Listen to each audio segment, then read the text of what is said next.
What's going on, guys? Well, it's time to talk Once Upon a Time in Hollywood. Shall we begin?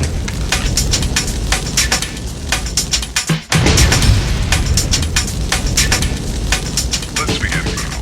I believe this is Quentin Tarantino's 9th film, and this starring Leonardo DiCaprio, and you got Brad Pitt in it, and you got Margot Robbie, and you got a lot of stars that are usually in a Quentin Tarantino movies that usually overperform, so to speak. I mean, it's when you're in a Quentin Tarantino movie, sometimes you get that Oscar nomination. Let's just say that. Brad Pitt plays Cliff Booth. He is a stuntman to the star of the show, Leonardo DiCaprio, who plays Rick Dalton. And you have a lot of storylines going on and playing with each other, especially with Rick and with Cliff. And then you also have Margot Robbie, who plays Sharon Tate. And then the Manson thing. And then, I'm just going to keep it brief. I didn't like this film. I love Quentin Tarantino films. Reservoir Dogs is one of my favorites, even though he stole that. This film in the very beginning was pretty boring. It's all your Quentin Tarantinoism.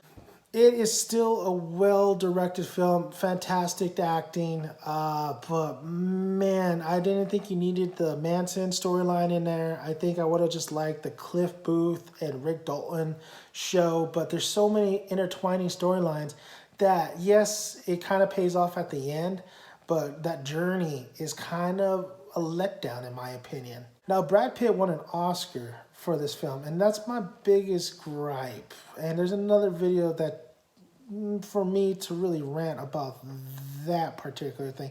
Now, Brad Pitt is a fantastic actor. I think his best performance, though, is in Inglourious Basterds. He should have won an Oscar for that. But in this film, he doesn't warrant an Oscar. He's really not fantastic, but he's really good. The whole controversy about also Bruce Lee and the whole scene, I saw that. I'm a big Bruce Lee fan. Honestly, it's whatever. It's Quentin Tarantino. He doesn't know the guy, but yet it felt like a Bruce Lee that came out of the film and was placed in Tarantino's film. And Tarantino's like, oh yeah, that's my Bruce Lee, the Bruce Lee I see in the movies. Which, you don't know a person unless you know the person. But on all that scene, it's whatever. Can Bruce Lee kick Cliff Booth's ass? Probably. But in the movie, Quentin Tarantino kind of had Cliff Booth kick Bruce Lee's ass. So it didn't change my opinion on the movie whatsoever. It just was a controversial scene, and honestly, the first act to me was really slow paced, really good. There's one particular shot. It's a long shot with Brad Pitt going from point A to point wherever the hell he's going all the way over here B. And it takes forever. And it's a lot of shots of inside the car. And he's going pretty crazy on the road. Just cut that down a little bit, Quentin. Now, the second act starts getting a little bit better, but it gets better because of the situation that Cliff is in. He's in this particular situation with a lot of the Manson girls, and that's when you start getting a little bit levity. That's when you start getting a little suspense. But when you go and move to Sharon Tate, there's one particular scene where she's going to see her own movie, and then you get, Quentin loves feet. And then you just have her watch the movie, and it's unnecessary.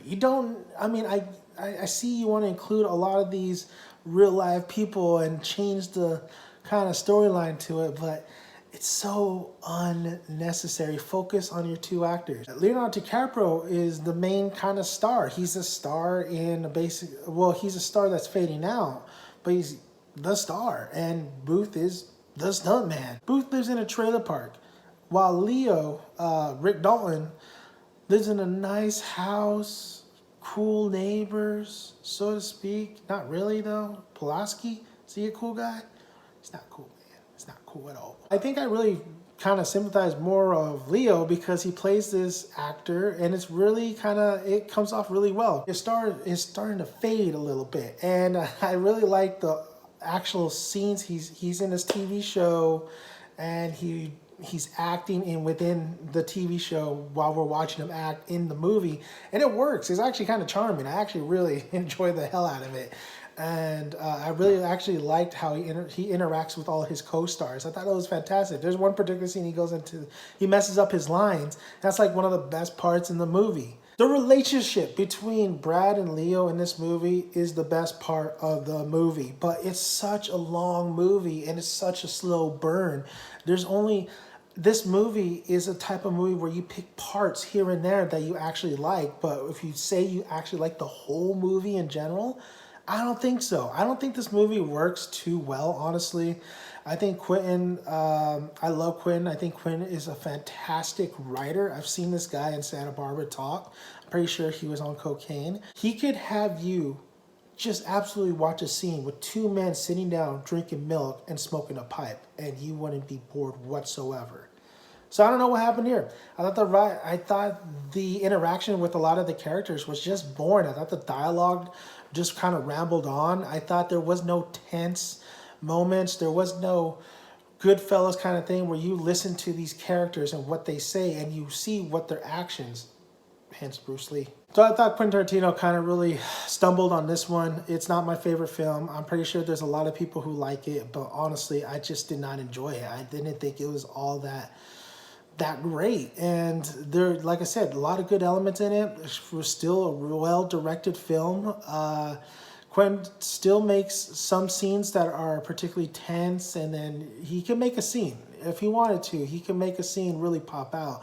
But when it comes to the whole movie, it just didn't do it for me. I don't want to take little parts here and there. I want to enjoy the whole movie.